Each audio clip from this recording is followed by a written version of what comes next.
అందుకే భగవద్భక్తులైన వారు అనుగ్రహింపబడినటువంటి తీరు పరిశీలనం చేసేటప్పుడు మన కళ్ళజోడుతో చూస్తే అయోగ్యతలు కనపడతాయి. నాకన్నానా అనిపిస్తుంది కూడా. ఏమిటి నాకన్నా భక్తుడు ఏమిటండి అనిపిస్తుంది. కానీ ఆ అనిపించడంలోనే మన అహంకారం, అలా అనిపించకపోవడంలోనే వాళ్ళ వినయం ఉంది.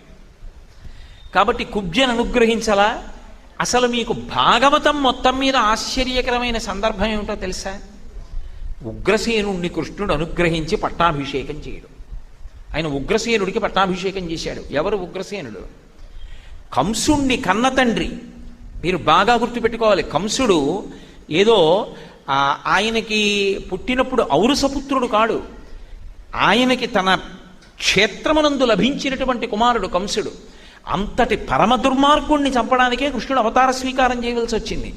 అటువంటి కంసుణ్ణి కన్న తండ్రి ఉగ్రసేనుడు పట్టాభిషేకం చెయ్యబడడానికి పోని మహావీరుడు అందామా?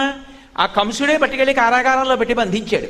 కానీ ఆ ఉగ్రసేనుణ్ణి తీసుకొచ్చి పట్టాభిషేకం చేశాడు. ఎందుకు పట్టాభిషేకం ఎవరికి చేస్తారు?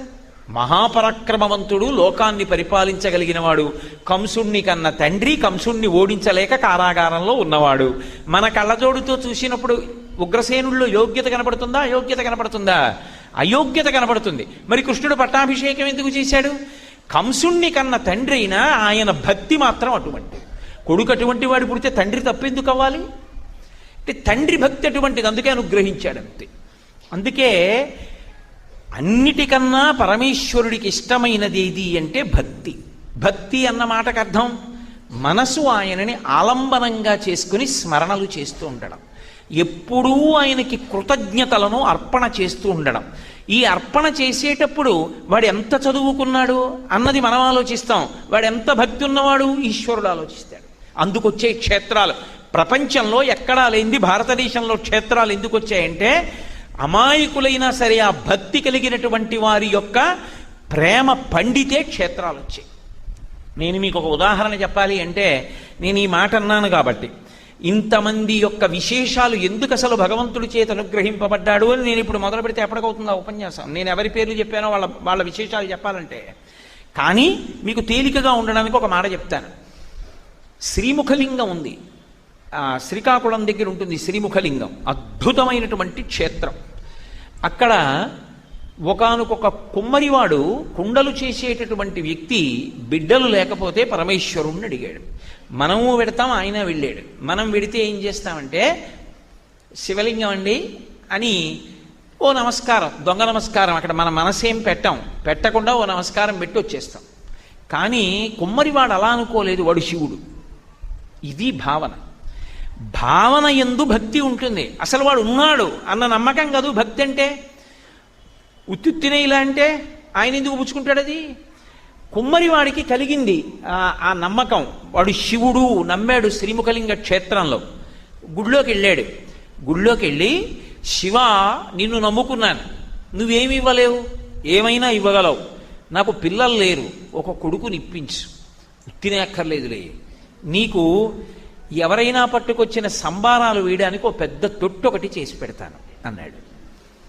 అని అమాయకుడు కదూ పెద్ద తొట్టు ఒకటి చేయడం మొదలెట్టాడు. ఏమిటి నమ్మకం? కొడుకునిచ్చి తీరుతాడు ఆయన. నేను అడగాని తర్వాత ఎందుకు ఇవ్వడు? ఆయన ఉన్నదే లేని వాళ్ళకి ఇవ్వడానికి నమస్కారం పెట్టి అడిగాను కదా, ఎందుకు ఇవ్వడు? ఇస్తాడు. ఇవ్వగానే తొట్టి ఎక్కడి నుంచి తయారవుతుంది? మరి ఆయన బిడ్డని ఇవ్వగానే తొట్టి ఇవ్వద్దేంటి? అందుకని ఇప్పటి నుంచి తొట్టి తయారు చేస్తాను. ఆయన 9 నెలలు మా ఆవిడ కడుపులో పిల్లాన్ని తయారు చేస్తాడు. ఇది నమ్మకం అంటే, ఇది భక్తి అంటే. తప్ప ఏదో నమస్కారం పెట్టాం కానండి అన్న చోట భక్తి ఎందుకు ఉంటుందండి? సర్వధర్మాన్ పరిత్యజ్య మామేకం శరణం వ్రజ అహం త్వా సర్వపాపేభ్యో మోక్షయిష్యామి మా శుచ అంటాడు.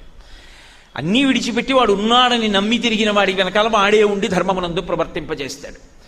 కాబట్టి ఈశ్వర నేను తొట్టె చేయడం మొదలెడుతున్నాను, మీరు బిడ్డనివ్వడం మొదలుపెట్టండి అన్నాడు. భార్య నీళ్ళు వస్తుంది. ఈవిడికి 9 నెలలు నిండుతున్నాయి. ఆయన తొట్టి చేయడం పూర్తయింది. పిల్లాడు పుట్టాడు. ఇప్పుడు ఆయన మొట్టమొదట ఈ పిల్లాడిని వాడు గదు ఇచ్చాడు, వాడికి చూపించాలి. ఏమంటే మీరు కొడుకునిచ్చారండో, చాలా సంతోషం, ఇదిగో వీడే ఆ కొడుకు. అయ్యా కృతజ్ఞత, నేను అడగగానే మీరు పాపం పలికి నాకు కొడుకునిచ్చారు. ఓసారి ఆ పిల్లాడిని మీరు చూడలేని వారని కాదు, మీరు చూడని వాడని కాదు, మీరేగా ఇచ్చింది, కృతజ్ఞత, ఓసారి పిల్లాన్ని చూపిద్దామని వచ్చాను అని ఆ పసిపిల్లాన్ని పట్టుకుని శివుడి దగ్గరికి తీసుకెళ్లి పడుకోబెట్టాడు. మీరు ఇచ్చిన బిడ్డ, చాలా సంతోషం, అడిగాను, కొడుకునిచ్చారు, పట్టుకెళ్ళిపోతున్నాను అని ఇంటికి పట్టుకొచ్చేసి, శివ మీకు తొట్టిస్తా అన్నాను కదా, తొట్టి తీసుకోండి అని దాన్నో 10 మందితో మోయించుకుని వెళ్ళాడు. 9 నెలలు తయారు చేసేసాడు కదా తొట్టి, అది గర్భాలయంలోకి వెళ్ళలేదు. ఎందుకని? గడప చిన్నది, తొట్టి పెద్ద తొట్టి. అక్కడ దాకా వెళ్ళి తొట్టి ఆగిపోయింది. వాళ్ళు అన్నారు, ఇదేమిట్రా ఇంత పెద్ద తొట్టి గుళ్ళోకి ఎలా పెడుతుందిరా, ఈ తొట్టి గుళ్ళోకి వెళ్ళదన్నారు. ఆయన అన్నాడు, అది ప్రదోష వేళ, అసుర సంధ్య వేళ అవుతోంది. ఆయన అన్నాడు, ఏమయ్యా నువ్వు 9 నెలలు మా ఆవిడ కడుపులో కొడుకుని చేసి నాకు ఇచ్చావు, నేను పుచ్చుకున్నానా లేదా?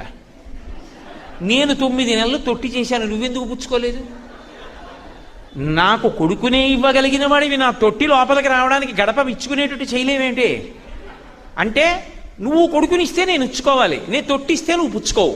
నా తొట్టి నీకు అక్కర్లేనప్పుడు నువ్వు ఇచ్చిన కొడుకు నాకు అక్కర్లేదు, తీసుకుపోవని తీసుకెళ్ళి ఆ పిల్లాన్ని తీసుకెళ్లి శివాలయం ముఖమంటపంలో పడుకోబెట్టేశాడు రాత్రి. అంటే అతనికి శివుడు ఉన్నాడు, వాడి నమ్మకం అది. నమ్మకం ఉండడం వేరు, నమ్మకం ఉన్నట్టు ఉండడం వేరు కదా, చాలా తేడా, సముద్రం అంత తేడా ఉంటుంది. అందుకని ప్రాంతానికి పోయాడు శివుడితో. నువ్వు నా తొట్టి ఉచ్చుకోలేదుగా, ఆ తొట్టి ఎందుకు పట్టుకెళ్ళడం, వెనక్కి అక్కడే ఉండిపోయింది అది ఆ ముఖమంటపంలో. ఈ పిల్లాన్ని రాత్రి అక్కడ వదిలేశాడు. ఎవరిని? పసిగుడ్డుని. భార్య అడిగింది, అదేమిటండి పిల్లాన్ని అలా వదిలేశారు పట్టుకెళ్ళి రాత్రి ముఖమంటపంలో, ఏ కుక్కలో పిల్లిలో పీకేవా? పీకిస్తే పీకేని, మనకెందుకు? వాడిచ్చిన పిల్లాడు వాడు చూసుకుంటాడు. పిల్లులు పీకిస్తే పిల్లులతో పీకిస్తాడు, కుక్కలు పీకితే కుక్కలతో పీకిస్తాడు, తీసుకుపోతే తీసుకుపోతాడు. నా తొట్టి పుచ్చుకోవాలా, ఆయన ఇచ్చిన పిల్లాడు మనకు అక్కర్లా అన్నాడు. అయిపోయింది. అంటే మనసు నిబ్బరం, ఆయన మీద పెంకితనం, ఏదైనా సరే భావములు ఆయనతోటి. పడుకున్నాడు హాయిగా. తెల్లవారేటప్పటికీ క్యార్మని అరుస్తున్నాడు పిల్లాడు. ఏమిటా అని చూశాడు, భార్య పొత్తిళ్లలో పక్కన పడుకుని పసిపిల్లాడు ఉన్నాడు. మళ్ళీ లేచి, నీకు వెటకారంగా ఉంది, నీ తొట్టిస్తే తీసుకోలేదు కానీ మళ్ళీ తీసుకొచ్చి ఇక్కడ పడుకోబెట్టావా, చూడు నీ పని చెప్తానని మళ్ళీ పిల్లాడిని అట్టుకుని శివాలయానికి వెళ్ళాడు. తొట్టి లేదు.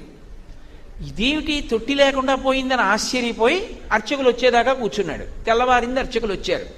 అయ్యా నేను ఇక్కడ పెట్టిన తొట్టేదన్నారు, ఎవడికి తెలుసు, రాత్రి తొట్టి ఎవడు ఎత్తుకెళ్తాడు, అదేం చిన్నదా, 10 మంది ఉండాలి, మాకేం తెలుసు అని వాళ్ళు తలుపులు తీశారు. చిత్రం ఏమిటంటే అంత పెద్ద తొట్టి లోపలుంది అంతరాలయంలో. నువ్వు తొట్టుచ్చుకుంటే గానీ కొడుకును ఉచ్చుకోని అన్నావుగా, తొట్టుచ్చుకున్నాను, కొడుకును ఉంచుకో.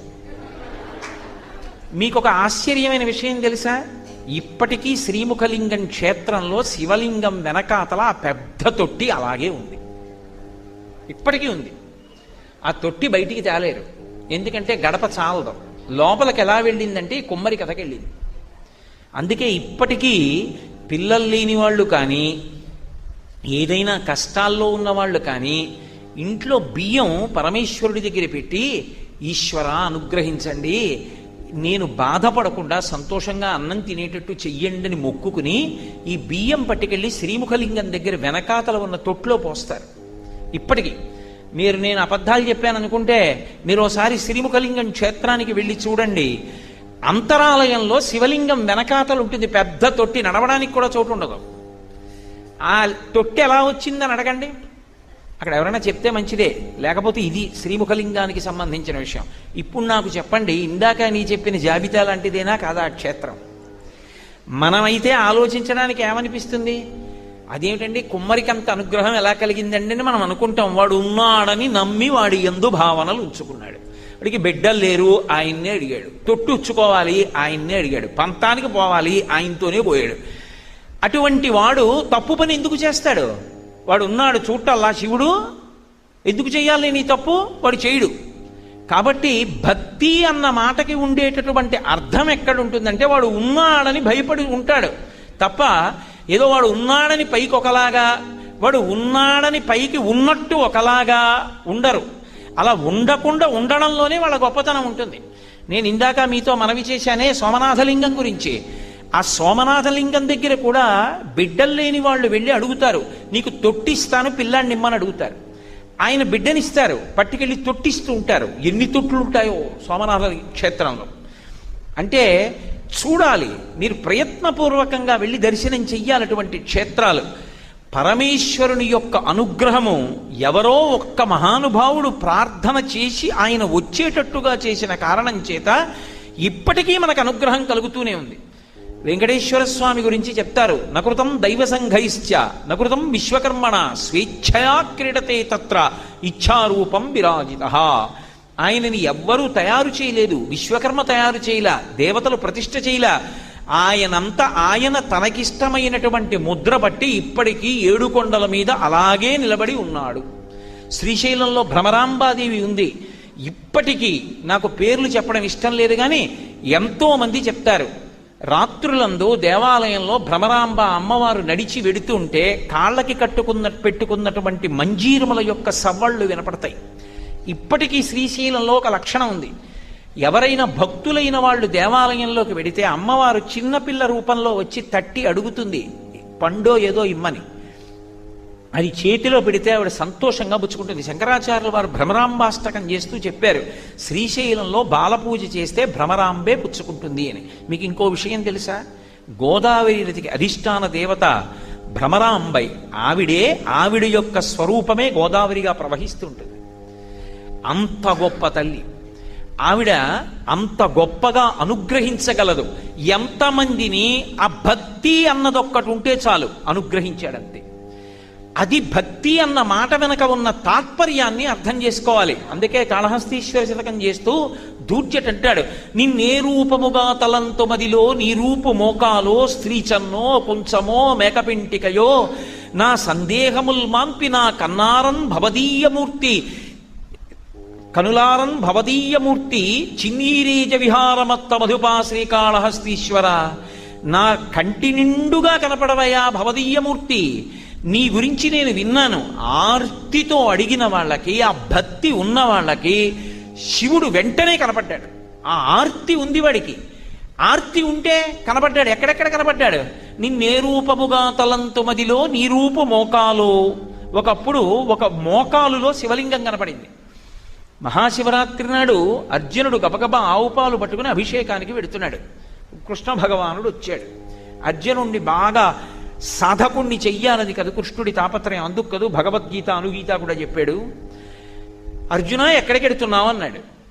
అంటే ఆయన అన్నాడు, బావా ఇవాళ మహాశివరాత్రి, శివాభిషేకం చేయడానికి ఎడుతున్నానన్నాడు. శివాలయంలోనే శివుడు ఉన్నాడా బావా అన్నాడు అర్జునుడితో. మరి ఎలా అన్నాడు అర్జునుడు. ఆపాతాళ నభస్థలంత భవన బ్రహ్మాండమా విస్ఫుర జ్యోతిస్ఫాటిక లింగమౌళి విలసత్పూర్ణేందువంతామృతై అస్తోకప్లుతమేకమీశమనిశం రుద్రాను వాకాం జపం ధ్యాయేత్ ఈప్సిత సిద్ధయే ధ్రువపదం విప్రోభిషించేచ్చివం బ్రహ్మాండ వ్యాప్త దేహాభసిత హిమరుచాభా సమానాభుజంగై కంఠే కాళాహ కపర్దాహ కలిత శశికళశ్చండ కోదండహస్త త్రిక్షా రుద్రాక్షమాలా సులలిత వపుషశాంభవా మూర్తిభేదా రుద్రాశ్రీ రుద్రసూక్త ప్రకటిత విభవాన ప్రయచ్చస్తు సౌఖ్యం అని కదూ. ఆ పాతాళ నభస్థలంత భవన బ్రహ్మాండమావిస్ఫురత్. పాతాళం దగ్గర నుంచి ఆ పైన ఉండేటటువంటి బ్రహ్మాండము పై వరకు కూడా శివుడు పరివ్యాప్తమై ఉంటాడు. చంద్రబింబం నుంచి పడుతున్నటువంటి సుధాధారల చేత అభిషేకింపబడుతూ ఉంటాడు. అది ధ్యానం చేస్తే ఈప్సిత సిద్ధయే, కోరికలు తీరుతాయి. సాధారణంగా ఎక్కడైనా అలాగే చెప్తారు. అభిషేకం జరుగుతోంది అంటే చంద్రమండలం నుంచి సుధాధార పడుతున్నట్టుగా చెప్తారు. కానీ ఈ ఒక్క యానాం పట్టణంలో ఉన్నటువంటి విచిత్రం ఏమిటో తెలుసా? శివలింగాన్ని 2 ఏనుగులు తమ సువర్ణ భాండములతో తెచ్చి అభిషేకం చేయడం కాదు, తొండాలలో ఉన్న నీళ్లతోటే అభిషేకం చేస్తాయి. పోనీ దిగ్గస్థిభి కనక కుంభ ముఖావ సృష్ట స్వర్వాహిని విమలచారు జలప్లుతాంగీం ప్రాతర్నమామి జగతాం జననీమశేష లోకాధినాథ గృహిణీం అమృతాబ్ధిపుత్రీం అని. లక్ష్మీదేవిని కూడా దిగ్గజములు ఏనుగులు బంగారు కలశలతో ఆకాశ గంగాజలాలు తెచ్చి అభిషేకం చేస్తాయి. అలా అభిషేకం చేస్తున్నప్పుడు చూస్తే, అది మనసులో స్మరిస్తే చాలు వాళ్ళకి లక్ష్మీ కటాక్షం కలుగుతుంది. శంకరుడు చెప్పిన మాట కనకధారా స్తోత్రం. లక్ష్మీర్దివ్యైర్గజేంద్రైః మణిగణఖచితైః హేమకుంభైః నిత్యం సా పద్మహస్తా మమ వసతు గృహే సర్వమాంగళ్యయుక్తా. శ్రీ సూక్తంలో తెల్లవారి లేస్తే చెప్పట్లా? కానీ శివలింగాన్ని ఏనుగులు చేతులతో ఆ తొండాలతో కలశలు పట్టుకోకుండా తమ తొండంలో ఉన్న నీళ్లతోనే అభిషేకం చేశాయని ఎక్కడైనా ఉందా? ఉంటే కదా పెట్టాలలా. అలా లేనిది తీసుకొచ్చి పెట్టారనుకోండి, అందం కోసం శివలింగాన్ని అలా చేయకూడదుగా, అప్పుడు అది దోషం అవుతుందిగా. మరి అలా ఎలా పెట్టారు అంటే యానాం పట్టణంలో ఉన్నటువంటి అద్భుతం బహుశः ఇంకెక్కడా లేదు. ఎందుకో తెలుసా? జంబుకేశ్వరం అని ఒక క్షేత్రం ఉంది. ఆ జంబుకేశ్వరం క్షేత్రంలో ఇప్పుడు దేవాలయం ఉన్నదే, ఆ దేవాలయం లేనటువంటి రోజుల్లో సాలెపురుగు ఒకటి, ఏనుగులు ఉండేవి. ఆ ఏనుగులు ప్రతిరోజు వచ్చి తమ యొక్క తొండములతో నీళ్లు పోసి అభిషేకం చేసేవి. కలశ తెచ్చేవి కావు. కావేరీ నదీ జలాల్ని తొండంలోకి లాగి తెచ్చి అభిషేకం చేసేవి తొండంతోటి. సాలెపురుగు ఇవి వెళ్ళిపోగానే అందమైన పంచె నేసేది ఆయనకి, తన దారంతో ఆయన చుట్టూ నేసేది. మళ్ళీ మర్నాడు ఏనుగులు వచ్చి నదీ జలాల్ని తీసుకొచ్చి జంబుకేశ్వరంలో ఉన్న జలలింగానికి అభిషేకం చేసేవి. అవి ఎక్కడి నీళ్లు? అక్కడే ఉన్న నది, కావేరీ నదిలో ఉన్న నీళ్లని తెచ్చి అభిషేకం చేస్తుండేవి. ఆ ప్రవాహంలో సాలెపురుగు కట్టినటువంటి వస్త్రం కొట్టుకుపోయేది. కొట్టుకుపోతే ఆ సాలెపురుగుకి కోపం వచ్చింది. ఒరే, ఈ ఏనుగులు రోజూ వచ్చి చిమ్మేస్తున్నాయి నీళ్లు తొండంతో, ఏ సాధారణంగా చిమ్మవు, మంచి వేగంగా చిమ్ముతుంది ఏనుగు. అదిగో అక్కడ పడుతోంది ధార, అలా పడుతుంది. కాబట్టి నేను కట్టినటువంటి గూడు చిరిగిపోతోంది పంచె. ఈ ఏనుగు సంగతి చెప్తానని ఆయుర్వేదంలో సాలెపురుగు పరమ ప్రమాదకరమైనటువంటి విషంతో ఉంటుంది. అది ఏనుగు యొక్క తొండంలోకి వెళ్ళిపోయి కాట్లు వేసింది. ఏనుగు తట్టుకోలేక శివలింగం యొక్క పానవట్టానికి నేలకి కుంభస్థలాన్ని కొట్టుకుని పెద్దగా అరిచి అక్కడ పడి చచ్చిపోయింది.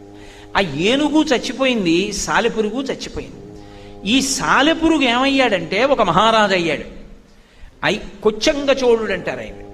కొచ్చంగ చోళుడని పిలిచేవారు. ఆయన సాలెపురుగు రాజై పుట్టి గత జన్మలో ఏనుగుల మీద ఉన్నటువంటి కక్ష ఉండిపోయింది. ఏనుగులు వచ్చి నీళ్లు పోసేసి తను కట్టినటువంటి గూడు పాడి చేసాయి కదూ. ఆయన దేవాలయం కట్టాడు. ఎలా కట్టాడో తెలుసా? ఏనుగులు ఆ గుడిలోకి వెళ్లకుండా కట్టాడు. జంబుకేశ్వర క్షేత్రంలోకి ఏనుగు ప్రవేశించకుండా గుడి కట్టాడు. ఎక్కడిది ఇది అంటే ఆయనకి గత జన్మలలో ఉండిపోయినటువంటి కక్ష. కాబట్టి ఏనుగులు తమ తొండాలతోటే అభిషేకం చేసినటువంటి అపూర్వమైన శివలింగం జంబుకేశ్వర శివలింగం. అది ఇప్పుడు కాదు, ఎప్పుడో ఒకప్పుడు చేసింది. అలా మళ్ళీ ఏనుగులు చేతితో అంటే తొండంతో పాత్ర పట్టుకోకుండా తమ తొండంతోటే అభిషేకం చేస్తూ, అక్కడ కావేరీ నదీ జలాలు తెచ్చినట్టు ఇక్కడ గోదావరి జలాలే వాటి తొండాల్లోంచి పడుతుంటే మళ్ళీ ఆ అభిషేక జలాలు గోదావరిలోకి వెడుతూ అంత అద్భుతమైన శివలింగాన్ని జంబుకేశ్వర క్షేత్రం యొక్క పూర్వ చరిత్రని జ్ఞాపకం వచ్చేటట్టుగా అంత గొప్పగా ఏనుగులు అభిషేకం చేస్తున్న అంత పెద్ద శివలింగాన్ని కట్టినటువంటి ప్రదేశం యానం ఒక్కటే. అందుకేనేమో ఇంత వృద్ధిలోకి వచ్చి ఎక్కడ చూసినా ఇంత దీదీప్యమానంగా లక్ష్మీపురంలా కనపడుతోంది దీపాలతోటి. కాబట్టి భగవంతుని యొక్క అనుగ్రహము కలుగుట ఒక ఏనుగు పొందింది, ఒక సాలెపురుగు పొందింది అంటాడు మహానుభావుడు దూర్జటే. ఏ వేదంబు పఠించే లూత భుజగం వేశాస్త్రములు సూచే.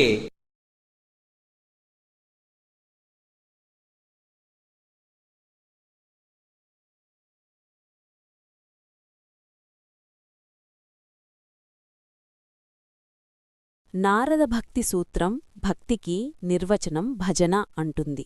భజన అంటే చేతులు కలిపి గొంతెత్తి పక్కవాద్యాలతో బృందగాలం చేయడం కాదు. విభజనలేని మానసిక స్మరణ, మనన, నిధిధ్యాసనలను త్రికరణశుద్ధితో చేయడం.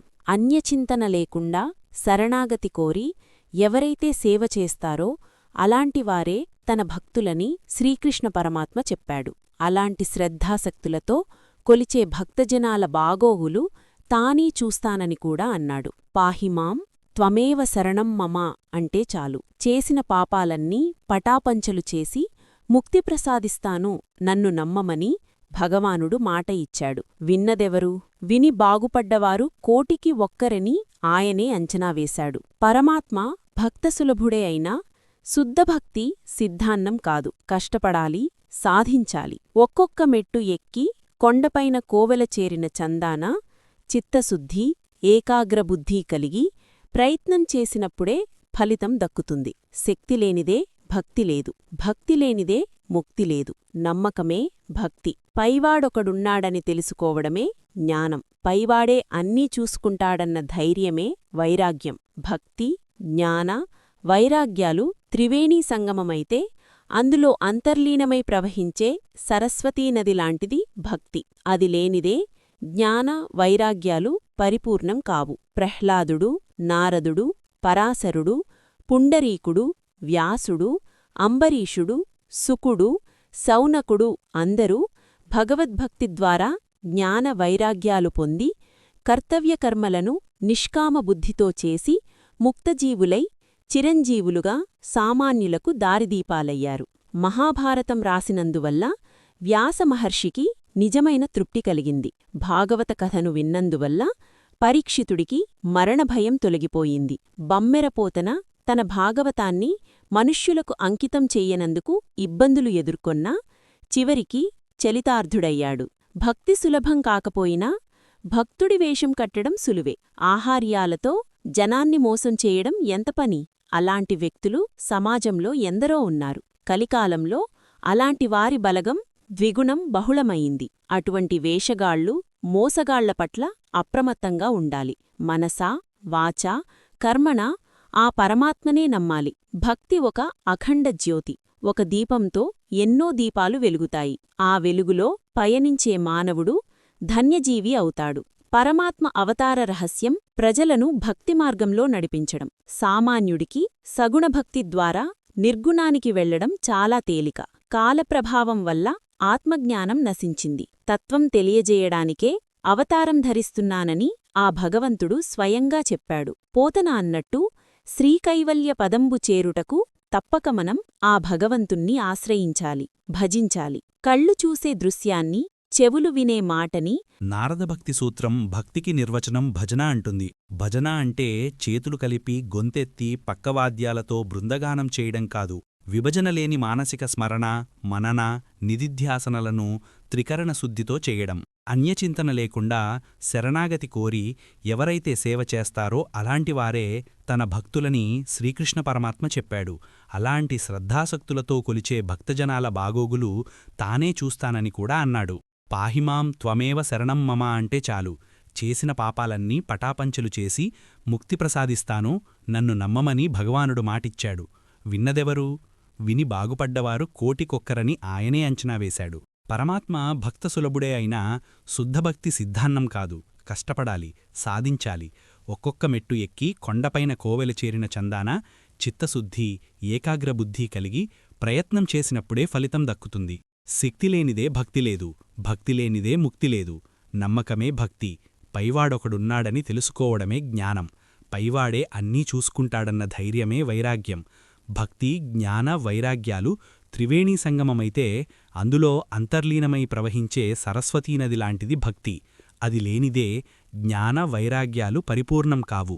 ప్రహ్లాదుడు, నారదుడు, పరాశరుడు, పుండరీకుడు, వ్యాసుడు, అంబరీషుడు, శుకుడు, శౌనకుడు అందరూ భగవద్భక్తి ద్వారా జ్ఞాన వైరాగ్యాలు పొంది కర్తవ్యకర్మలను నిష్కామబుద్ధితో చేసి ముక్తజీవులై చిరంజీవులుగా సామాన్యులకు దారిదీపాలయ్యారు.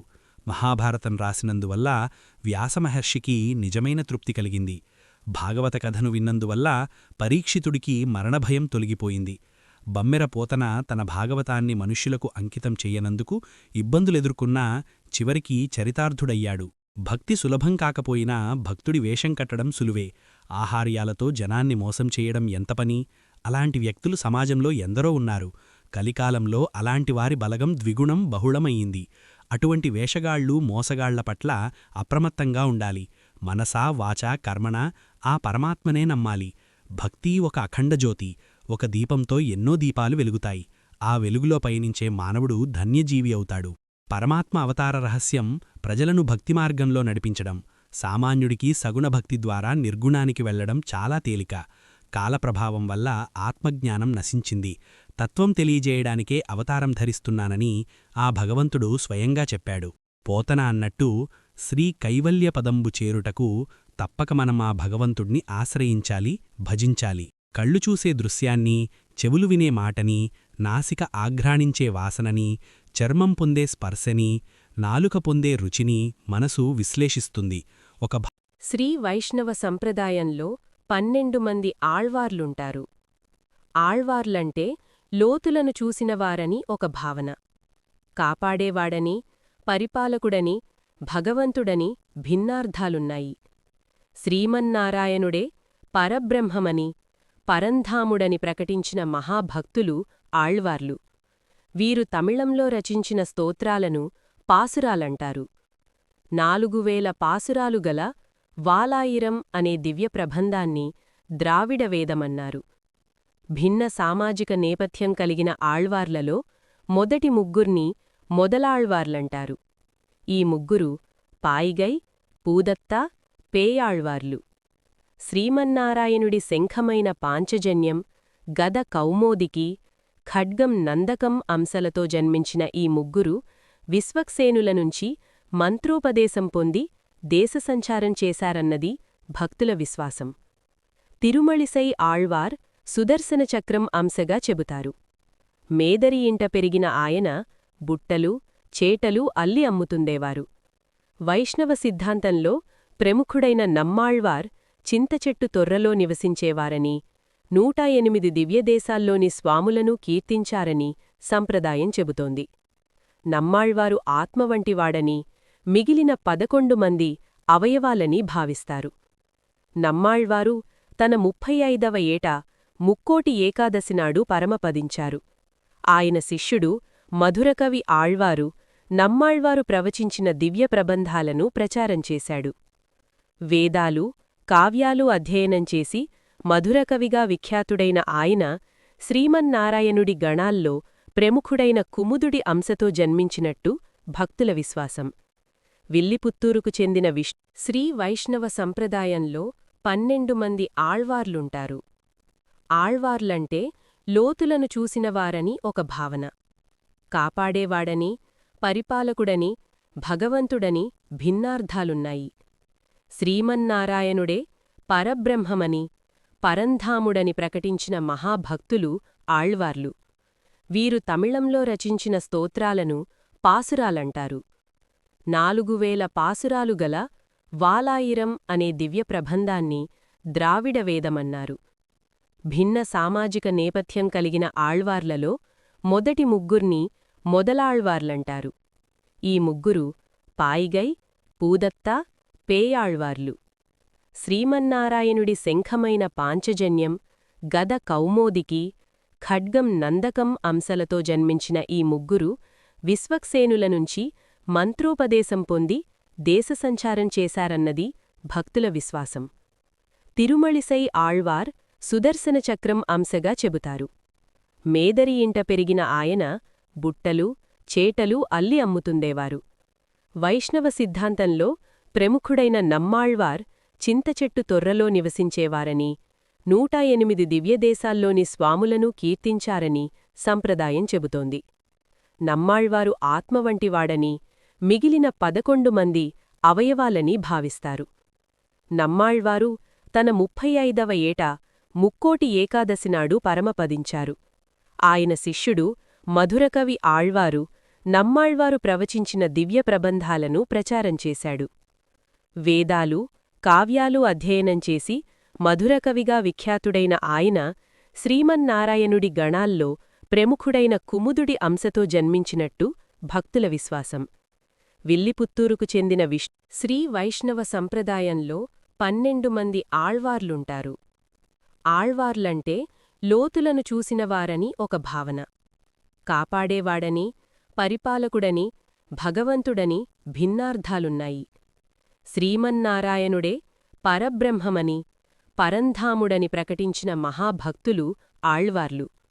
వీరు తమిళంలో రచించిన స్తోత్రాలను పాసురాలంటారు. 4000 పాసురాలు గల వాలాయిరం అనే దివ్య ప్రబంధాన్ని ద్రావిడ వేదమన్నారు. భిన్న సామాజిక నేపథ్యం కలిగిన ఆళ్వార్లలో మొదటి ముగ్గుర్ని మొదలాళ్వార్లంటారు. ఈ ముగ్గురు పాయిగై,